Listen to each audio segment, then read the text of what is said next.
क्या आपके पेट में हमेशा बहुत ज़्यादा दर्द होता है या आपको पीरियड के दौरान बहुत ज़्यादा दर्द होता है?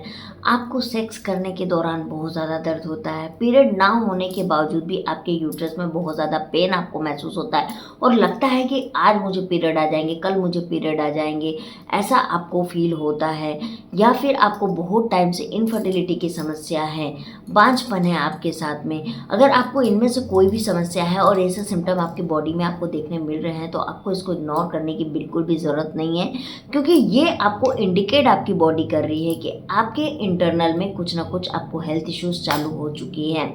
और ये हेल्थ इश्यूज सबसे ज़्यादा जो नुकसान करेगी वो आपके फर्टिलिटी पे करेगी, यानी आपको बांझपन की शिकायत हो सकती है हमेशा के लिए। तो hello everyone, my name is Aanchal. आप सब कैसे हैं? I hope so you are doing well guys. And आज मैं बात करने वाली हूँ फाइब्रॉइड्स की, एंडोमेट्रियोसिस की, और आपको साथ ही साथ पीसीओडी पीसीओएस के बारे में भी मैं आज आपसे बात करूँगी। एंड बहुत सारे लोग जो बोलते हैं कि दीदी आपने अपना पीसीओडी को ठीक कैसे किया, एंड आप अभी क्या ट्रीटमेंट ले रहे हो और अभी आपका क्या ट्रीटमेंट का स्टेटस है। तो आज मैं आपको अपने बारे में भी बात करूंगी और आपके बारे में भी मैं आपसे बात करूंगी। तो ऐसा करते हैं, हम आगे बढ़ने से पहले अपने वीडियो को स्टार्ट कर लेते हैं बिना देरी के। की डेट में आपको हर दूसरी वुमेन में ये समस्या देखने के लिए मिलेगी, क्योंकि सबसे पहला इम्पैक्ट हमारे आसपास का जो पॉल्यूटेड जो माहौल है उसका पड़ता है हम पर, और हम जाने अनजाने में हम बहुत सारी केमिकल इंटेक कर रहे हैं अपनी बॉडी के अंदर, जो कहाँ जाएगा आखिर कहीं ना कहीं हमारी बॉडी को ये नुकसान पहुंचाता ही है। एंड आज के समय पे 30% महिलाओं को प्रॉब्लम हो चुकी है कि वो प्रेगनेंसी कंसीव नहीं कर पा रही है। तो क्यों नहीं कर पा रही है? इसकी शुरुआत होती है हार्मोन के इम्बैलेंस होने की वजह से। जैसे कि आपको नॉर्मली आप एकदम नॉर्मल हो, लेकिन आपको बिना बात का गुस्सा आने लगे, आप चिड़चिड़ापन आपके अंदर आने लगे, आपको बहुत ज़्यादा थकान फील होने लगे, आपको मन नहीं करेगा कि आप किसी से बात करो, या आपको मन नहीं करेगा कि आप कहीं जाओ। इस तरह के अगर आपको सिम्टम से ये स्टार्ट होता है तो ये आपको हार्मोन का इम्बैलेंस होना हम बोल सकते हैं, या हम डिप्रेशन बोल सकते हैं। और शुरुआती स्टेज आपको ऐसे ही दिखाई देगी कि आपको ये होगा ही होगा। और अगर आपको ये चीज़ें होती है तो हम क्या सोचते हैं, यार मेरा मूड अच्छा नहीं है इसीलिए मुझे ऐसी चीज़ें हो रही है। बट ऐसा नहीं है, ये आपके मूड की वजह से नहीं हो रही है, आपकी बॉडी के अंदर में जो हार्मोन है उसके बिगड़ने की वजह से ऐसा हो रही है। और जब हार्मोन बिगड़ता है तो आपका पीरियड का रेगुलेट होना बिगड़ता है, आपको आगे जाके पीसीओडी पीसीओएस जैसी प्रॉब्लम्स का सामना करना पड़ता है। आप कील मुहासे एक्ने पिगमेंटेशन आपके चेहरे पे दिखाई देने लगती है, आपकी जो बॉडी है वहाँ पर हेयर ग्रोथ बढ़ने लगता है। तो जब ये चीज़ें होती है तो हम क्या सोचते हैं, हमको डॉक्टर के पास जाना और हमको डॉक्टर से ट्रीटमेंट करवाना। एंड आई स्वेयर गाइस, मैं आपको एक चीज़ अपनी पर्सनल एक्सपीरियंस बता रही हूँ कि जितनी भी महिलाएं ये सारी प्रॉब्लम लेके जब एलोपैथिक डॉक्टर के पास जाती हैं तो वो उनसे ज़्यादा बात नहीं करती हैं, और वो सीधा उनको एक मेडिसिन प्रिस्क्राइब करती हैं और वो दे देती है। और पता है ज़्यादातर मेडिसिन होती है वो हार्मोन की मेडिसिन होती है, क्योंकि उनको पता होता है कि आपकी बॉडी में हार्मोन जो है वो इम्बैलेंस हो चुके हैं, और वो आपको हार्मोन की दवाई देती है। लेकिन आप सोचिए कि हार्मोन को ठीक करने के लिए हार्मोन की दवाई ये कहीं से भी ठीक नहीं है, और आगे जाके ये आपको और ज़्यादा नुकसान करना चालू कर देती है। तो अगर आपको इसमें से कोई भी सिम्टम्स आ रहे हैं तो आप मुझे कमेंट में बताइएगा कि दीदी हाँ मेरे साथ ये चीज़ हुआ है और ये चीज़ अभी भी हो रहा है। तो गाइस, मुझे जब पीसीओडी हुआ था तो उस वक्त मेरे साथ एक चीज़ और हुई थी कि मैंने पीसीओडी के कम से कम 3 से 4 अल्ट्रासाउंड करवाए थे। पेल्विक अल्ट्रासाउंड से लेके सिंपल अल्ट्रासाउंड से लेके हर तरह के अल्ट्रासाउंड मैंने करवाए, और मेरे हर अल्ट्रासाउंड में रिपोर्ट्स मुझे अलग मिली थी। इनफैक्ट मुझे डॉक्टर ने बोला था कि आपको बहुत हैवी पीसीओडी है। एक रिपोर्ट में आया था कि बहुत माइनर पीसीओडी है, मतलब मुझे रिपोर्ट भी सही तरीके से नहीं मिला था। और लास्ट में जब मैं डॉक्टर के पास गई तो उन्होंने मुझे बोला, ऐसे तो मुझे पता था क्योंकि मेरा एएमएच लेवल जो था उस वक्त 2.08 था, तो एएमएच मेरा ठीक ठाक था। लेकिन अगर आपको पीसीओडी है गाइस तो आपका एएमएच बहुत ज़्यादा हाई रहेगा, यानी आपको अंडे तो बनेंगे लेकिन क्वालिटी बहुत ज़्यादा पुअर रहेगी, जिससे कि वो अंडा किसी काम का नहीं है। लेकिन अगर आपको पीसीओडी नहीं है तो आपका एएमएच आपकी एज के अनुसार ही रहेगा, मे भी कम हो सकता है लेकिन ज़्यादा तो बिल्कुल भी नहीं होगा। ये चीज़ आप ध्यान रखिएगा। तो मुझे डॉक्टर ने बोला कि आंचल आपका जो AMH है वो उसको देखते हुए तो मेरे को बिल्कुल नहीं लगता है कि आपको PCOD है। मैंने कहा कि पता नहीं देख डॉक्टर, मेरे को तो ये 4 रिपोर्ट मिले हैं जिसमें कि मुझे PCOD दिखाया जा रहा है। डॉक्टर ने मेरा अल्ट्रासाउंड खुद से किया, जो अभी मैं दिखा रही हूँ जमशेदपुर में है, सृष्टि दृष्टि। आप लोग अगर जमशेदपुर के हैं तो आप लोग गूगल पे देखिएगा, आपको मिल जाएगा। मैंने वो डॉक्टर से अपना ट्रीटमेंट करवाया, तो डॉक्टर ने मेरे को देखा, बोले आपको PCOD है बट बहुत माइनर PCOD है। मैंने कहा ठीक है डॉक्टर। उसके बाद मैंने डाइट लेना, एक्सरसाइज करना और PCOD में जो जो नहीं खाना होता है मैंने वो कम्प्लीटली मैंने करना चालू किया। और कुछ दिन में मेरा फिर अल्ट्रासाउंड हुआ 3 महीने के बाद, और मेरी PCOD बिल्कुल ना के बराबर दिखाई। और मैं आपको सच बता रही हूँ गाइस, मैंने कोई हार्मोनल पिल्स भी नहीं लिया है, कोई हार्मोनल पिल्स या किसी भी तरह का मेडिसिन मैंने PCOD के लिए तो बिल्कुल भी नहीं लिया है। लेकिन हाँ, उसके साथ मुझे एक बहुत बड़ी प्रॉब्लम है, वो है फाइब्रॉइड्स की।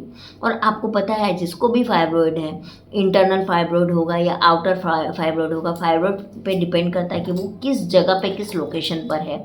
लेकिन मेरे साथ 2 बार प्रेगनेंसी में एक चीज़ हुई है कि अगर मेरी प्रेगनेंसी में मेरा गर्भाशय बढ़ा है तो मेरा फाइब्रॉइड भी बढ़ना चालू कर दिया है। बहुत सारी महिलाएं फाइब्रॉइड या PCOS होने के बावजूद भी प्रेग्नेंट होती है और बहुत आसानी से बेबी को जन्म भी देती है। लेकिन कुछ महिलाओं के साथ ये चीज़ नहीं हो पाता, और मेरे साथ प्रॉब्लम फाइब्रॉइड की ही है, जो मेजर इशू है। और फाइब्रॉइड में भी आपको सेम चीज़ है कि जो PCOD में मना होता है, जो PCOD में एक्सरसाइज करना होता है, डाइट लेना होता है, सेम फाइब्रॉइड का भी है। तो मैं वो चीज़ें कर रही हूँ। लेकिन अब क्या है कि 2 बार मिसकैरेज होने के बाद अब मेरे अंदर में तीसरी बार वो चीज़ देखने की ताकत नहीं है। मैं तीसरी बार इस चीज़ को अब फेस करने में नहीं कर पाऊँगी फेस। तो इसीलिए मुझे डॉक्टर ने लेप्रोस्कोपी सजेस्ट किया है कि आंचल आप लेप्रोस्कोपी करवा लीजिए, क्योंकि इस मंथ की मेरी मेडिसिन ख़त्म होगी। इस मंथ की मेडिसिन के ख़त्म होने के बाद में हम लोग नेक्स्ट मंथ जो है वो लेप्रोस्कोपी की तरफ बढ़ रहे हैं। अब बहुत लोगों को ये लगता है कि लेप्रोस्कोपी तो ट्यूब ब्लॉक डॉक्टर बोलती है करवाने के लिए, लेकिन ऐसा नहीं है। अगर आपको फाइब्रॉइड है या एंडोमेट्रियोसिस है तो भी आपको लेप्रोस्कोपी बोला जाता है। इससे क्या होता है, उस फाइब्रॉइड या जो आपके एंडोमेट्रियोसिस के उत्तक होते हैं, यानी जो टिश्यूज़ होते हैं, उसको वो निकाला जाता है। तो अगर आपको एंडोमेट्रियोसिस है या आपको फाइब्रॉइड्स हैं तो आपको ज़रूर डॉक्टर ने हिस्टेरोटॉमी बोला होगा, जो कि एक पैथोलॉजी प्रोसेस होता है जिसमें कि उस टिश्यू को निकाल के उसका कल्चर किया जाता है और पता लगाया जाता है कि आपके कौन कौन से रिप्रोडक्टिव हेल्थ में ये है ये टिश्यू, ये उसमें आसानी से पता लगाया जा सकता है। क्योंकि ये 4 स्टेज पे होता है, हल्का होता है, माइल्ड होता है, मॉडरेट होता है और गंभीर होता है। ये 4 स्टेज पे होता है। अगर ये 2 स्टेज में रहा, हल्का और माइल्ड, तो इसका ट्रीटमेंट बहुत आसानी से हो जाता है। लेकिन ये मॉडरेट और गंभीर में पहुंच जाता है तो इसका ट्रीटमेंट बहुत मुश्किल हो जाता है। तो अभी जो है मेरा है माइल्ड में, और मुझे जो है वो इंटरनल फाइब्रॉइड है जो कि मेरे गर्भाशय में है। तो इसीलिए मुझे इसकी बहुत ज़्यादा प्रॉब्लम हो रही है। तो मैं लेप्रोस्कोपी कराने जा रही हूँ। और आप लोगों को भी अगर इससे रिलेटेड प्रॉब्लम है, फाइब्रॉइड से रिलेटेड या एंडोमेट्रियोसिस से रिलेटेड, तो आप डेफिनेटली जो है वो लेप्रोस्कोपी, हिस्टेरोटॉमी आप डॉक्टर के दिशा निर्देश पर जाके इसको करवाइए। क्योंकि प्रेगनेंसी गाइस आज के डेट में पॉसिबिलिटीज़ है, टेक्नोलॉजी इतनी हाई हो चुकी है। लेकिन पता है ये कैसे पॉसिबल है? तो पहली चीज़ है कि एक सही डॉक्टर का मिलना, एक सही डॉक्टर मिले और एक सही सजेशन दे, आपको सही डाइट मिल जाए, आपको सही तरीके से कोई गाइड करने वाला मिल जाए कि हाँ हमको क्या करना। पैसे तो देखिए मैं भी खर्च कर रही हूँ और आप लोग भी खर्च कर रहे हैं, लेकिन फिर भी हमको वो सॉल्यूशन नहीं मिल रहा है और आप भी भटक रहे हो और मुझे इतना नॉलेज होने के बावजूद भी मैं भटक रही हूँ। तो कहीं ना कहीं हमको वो सही लोग नहीं मिले। लेकिन जिस डॉक्टर से मैं दिखा रही हूँ वो डॉक्टर काफ़ी अच्छी हैं, खुद से अल्ट्रासाउंड भी वो खुद करती हैं, सब कुछ वो खुद ही करती हैं। तो इसीलिए मुझे थोड़ा उनके ऊपर भरोसा है। तो अभी मेरा जो हेल्थ अपडेट है यही है कि मैं फाइब्रॉइड अपना हटवाने के प्रोसेस में जा रही हूँ। और अगर आपको भी इससे रिलेटेड प्रॉब्लम है और ये जितने सिम्टम्स मैंने बताए हैं, अगर आपकी बॉडी ये सिम्टम दे रही है तो आप अपने गायनोकोलॉजिस्ट से मिलिए और जाके उसका ट्रीटमेंट करवाइए। और बहुत सारे क्वेश्चन आप लोग मुझसे पूछ रहे थे कि दीदी हार्ट बीट नहीं आए तो क्या करें और क्या नहीं करें। देखिए इसके बहुत सारे रीज़न हो सकते हैं, बहुत सारे रीज़न हो सकते हैं, क्या होते हैं। अगर मैं बताऊंगी वो सही नहीं होगा, क्योंकि जो रीज़न मैं बताऊं वो ज़रूरी नहीं कि वो ही सटीक रीज़न हो। इसीलिए आप अपने नज़दीकी गायनोकोलॉजिस्ट से ही सजेशन लीजिए, क्योंकि वो आपका अल्ट्रासाउंड प्रॉपर करके आपको सही गाइड करेगी। मैं यहाँ से आपको नहीं बता सकती हूँ विदाउट रिपोर्ट देखे, और मैं रिपोर्ट देखने का मेरे पास में समय नहीं है कि मैं रिपोर्ट देख के आपको बता पाऊँ, क्योंकि मेरा जो रूटीन है ना गाइस वो बहुत ज़्यादा बिजी है, तो इसीलिए मैं इतना अभी नहीं कर पाऊँगी। इसीलिए आप लोग अपने जो नज़दीकी गायनोकोलॉजिस्ट हैं उनके पास जाइए और उनसे अपना ट्रीटमेंट प्रॉपर लीजिए। अगर आपके साथ ऐसा हो रहा है तो क्यों हो रहा है और क्या हो रहा है, क्योंकि रीज़न होते बहुत सारे हैं, लेकिन हर किसी पे हर रीज़न फिट हो ये ज़रूरी नहीं है। एक डॉक्टर प्रॉपरली अल्ट्रासाउंड करके आपको प्रॉपर बता पाएंगी, है ना।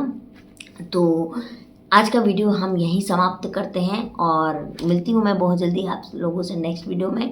अगर आपको मेरे वीडियो से कोई भी बेनिफिट गाइस होता है, कोई भी नॉलेज मिलता है, या आप कुछ मेरे वीडियो से सीख रहे हैं, तो आप लोग इसको सब्सक्राइब ज़रूर कर लीजिएगा, लाइक कर लीजिएगा, और अपने दोस्तों में जिनको इससे रिलेटेड प्रॉब्लम है उनको शेयर ज़रूर कीजिएगा। तो चलिए मैं मिलती हूँ आप लोगों से बहुत जल्दी एक नई वीडियो में, तब तक के लिए बाय बाय।